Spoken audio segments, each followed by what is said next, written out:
बिस्मिल्लाहिर्रहमानिर्रहीम। अस्सलाम वालेकुम नाज़रीन, आप देख रहे हैं सरेआम न्यूज़। खबर शामिल करने के दौलत नगर से मलिक शहबाज अहमद की रिपोर्ट के मुताबिक गांव कोटला डींडा लो वोल्टेज का दरीना मसला हल हो गया। कोटला डींडा को दौलत नगर ग्रिड स्टेशन के साथ जोड़ दिया गया। वोल्टेज की कमी का मसला हल। चौधरी काशिफ बिलाल की काबशें आखिरकार रंग ले आईं।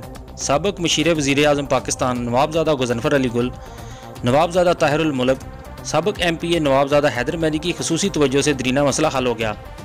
तफसीलात के मुताबिक साबिक कौंसलर चौधरी मोहम्मद अकबर मरहूम के साहबजादे काशिफ बिलाल अपने गांव को दौलत नगर ग्रिड स्टेशन से जोड़ने के लिए इस वक्त से कोशियां थे जब ये ग्रिड स्टेशन ऑपरेशनल हुआ था। इससे कबल कोटला डींडा को बिजली फतेहपुर ग्रिड से मिल रही थी, जिसके वोल्टेज में कमी आने की शिकायत आम थी।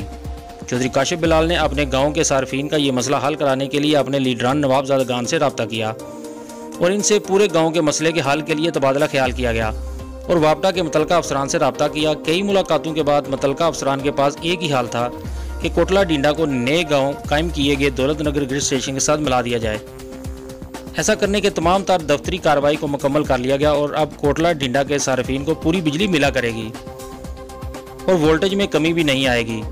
दीनी सना वापडा के इस इकदाम पर कोटला डींडा के बिजली सार्फिन एक दूसरे को गले मिल रहे हैं और मुबारकबादें पेश कर रहे हैं।